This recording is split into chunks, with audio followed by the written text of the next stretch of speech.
I was miserable in my life. I didn't like waking up. I ain't have no purpose. I ain't know what I was supposed to be doing.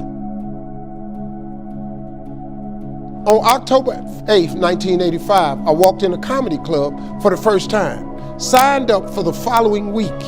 The following week, a girl took me down there. She said, "You got to go to comedy club. You're the funniest person I've ever met." I never even heard of comedy clubs. I'm 27. I walked in a comedy club. I signed up for the following week. I'm gonna sit here and learn. I knew I was funny. I just didn't know what to do with it. They had 10 acts go up. 9 of them went up. I didn't laugh at one joke. I was just sitting there just, man, I wish that was me. Man, they should have said this. Every joke they told, I knew the punchline before they said it, and I wrote a better punchline in my mind, what they should have said. It got to guy number 10, they called his name, he wasn't there. They said, well, he's not here, we're gonna go to next week's list. Steve Harvey, where are you? Long story short, I won amateur night that night. I won $50. It was a 45-minute drive to my house with this girl named Gladys. I cried 45 minutes. She said, "What you crying for? It ain't but $50. I said, no, you don't even understand. I was born tonight. I now know what I'm supposed to do. I went to work the next day, October 9th, and quit my job. With $50, I had nothing. I just never gave up. I'm gonna tell you something. That decision cost me everything I had. I lost everything. I lost my family. I lost friends. I lost everything. I became homeless. I lived in a car for 3 years. But I just saw this, I saw this vision. I just pursued it. I said, wow, that's it. You have to take chances in life.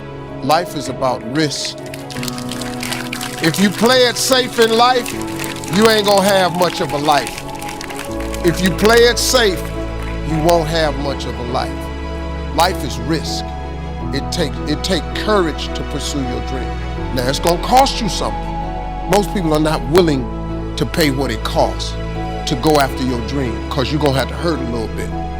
And most people don't like being uncomfortable. If you don't want to be uncomfortable, please do not pursue success, because success is a very uncomfortable feeling.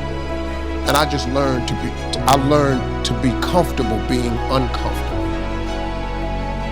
Life is hard. See, for every time you have a plan, a dream, an aspiration, or a goal, do you know what happens every time you have one of those? This thing comes along called life. It happens to everybody. Life has disappointments. It got peaks and valleys. You're gonna lose somebody you care about one day. That's a valley. Somebody gonna close the plant you thought was gonna stay open so you could retire. That's a valley. Somebody gonna fire you for an unjust cause. That's a valley. The people that got your credit card gonna sell their company, gonna sell their business to another credit card company. Your 18% go up to 26%. You don't even know why now your minimum didn't change. Cause it's life. You can stop thinking that life fitting be easy, cause I got news for you, it ain't. That's a false hope to think you're gonna have a wonderfully carefree life. That's unthinkable. We all live in this bubble. What you gotta do, you gotta put more air in your bubble. You got to blow your bubble up. Expand yourself. Take yourself out your comfort zone. Do not live in your bubble. Put some more air in your bubble. If you stay in your comfort zone, that's where you will fail. You will fail in your comfort zone. Success is not a comfortable procedure. It is a very uncomfortable thing to attempt. So you got to get comfortable being uncomfortable if you ever want to be successful. Start putting some pressure on. Put some pressure on yourself. Get out here and get about it. Look, I'd love to sugarcoat this thing for you. I'd love to tell you, look, you can go out here and get rich, do a couple of things. That ain't happening.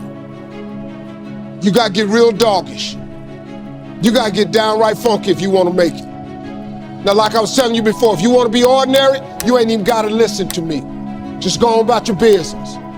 If you think ordinary's cool, ain't no problem. It's some really, really wonderful, ordinary people. But if you are sitting in this room and you have extraordinary aspirations, then you're gonna have to do extra. You put extra on top of ordinary and you come up with extraordinary. It's no other way. I'm sorry, but here's the fact. All of you have extraordinary capabilities, all of you. You have to decide if you are willing to do the things to put you in that category.